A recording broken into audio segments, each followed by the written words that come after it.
दोस्तों, सियासत इस कदर आवाम पर एहसान करती है, पहले आँख छीनती है और फिर इन्हीं को चश्मा दान करती है।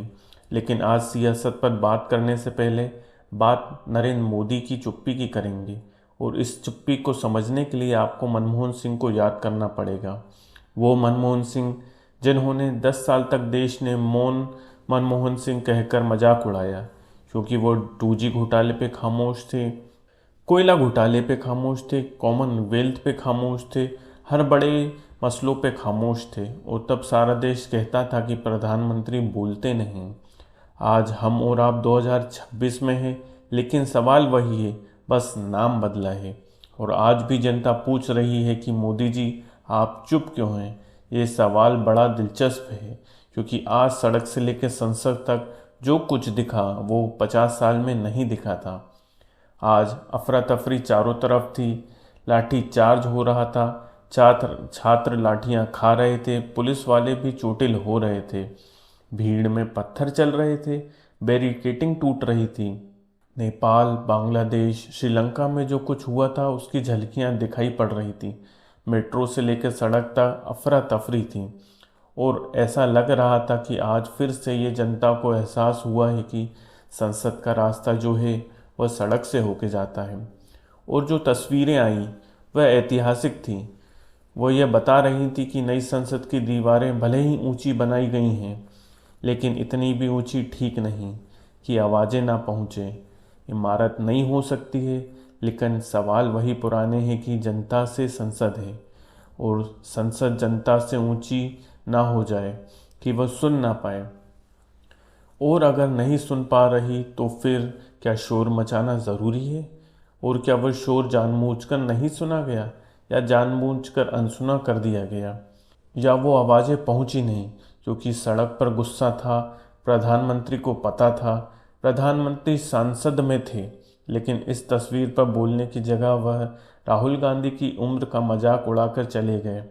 और वहीं से मेरे मन में यह सवाल आने लगा कि प्रधानमंत्री जी, आज आप बात कर सकते थे, आप खामोश क्यों रहे? 2014 से 12 साल हो गए हैं और आप हर बड़े सवालों पे खामोश होते हैं। और इस बार तो बच्चे थे। अंग्रेज़ों के ज़माने में भी गांधी जी से बात की जाती थी, वह दुश्मन थे। ये बच्चे भले ही राजनीतिक विरोधियों के साथ खड़े थे, पर ये दुश्मन नहीं थे। आप इनसे क्यों नहीं बात कर सकते थे? एक मेज, 2 कुर्सी, इतना ही काफ़ी था। आप खुद सोच कर देखिए, जितनी मेहनत सरकार ने लाठियों का खर्च उठाने में लगाई होगी, क्या वह लफ्ज़ों से खर्चे से महंगी होगी? लेकिन फिर भी लाठी चुनी गई। मैं फिर कह रहा हूँ, आप में से कुछ लोग आओगे, कहोगे, यार आरोप तो हर सरकार पर लगते हैं। मान लिया 100% सही है, लेकिन लोकतंत्र में भाई साहब जवाबदेही नाम की भी कोई चीज़ होती है। और ख़ास तौर पर उस प्रधानमंत्री से जो सबसे ज़्यादा संवाद करके सत्ता में आया, सबसे ज़्यादा सवाल खड़े करके सत्ता में आया, जिन्हें जनता ने अपना प्रधानमंत्री मानकर वहाँ पर बिठाया, 3 बार तक पहुँचाया। क्या वह एक अपील नहीं कर सकते थे? इसलिए आज सवाल केवल आरोप का नहीं है, आज सवाल एहसास का है। वह एहसास जो टपरी से उठकर सड़कों तक पहुंचा, वह एहसास जो सरकार के विरोधियों के साथ साथ सरकार के अपने लोगों में भी पहुंचा। और आज हर कोई देश से पूछ रहा है कि मोदी जी, बात तो कर सकते थे ना आप?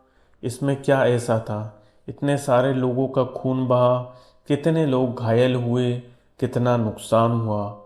बात करके 10 मिनट में ये सब सुलझाया जा सकता था। और जब बात नहीं हुई, चुप्पी हुई, तो आज हम इस चुप्पी को हम तोड़ेंगे। यह संवाद होना ज़रूरी है, और ये संवाद सरकार और आलोचकों और सरकार के समर्थकों दोनों को समझना ज़रूरी है। अगर आपको लगता है कि मोदी जी को बच्चों से संवाद करना चाहिए, तो कमेंट में लिखिए संवाद। ऐसे ही वीडियो के लिए हमारे चैनल को सब्सक्राइब करें। तब तक के लिए धन्यवाद।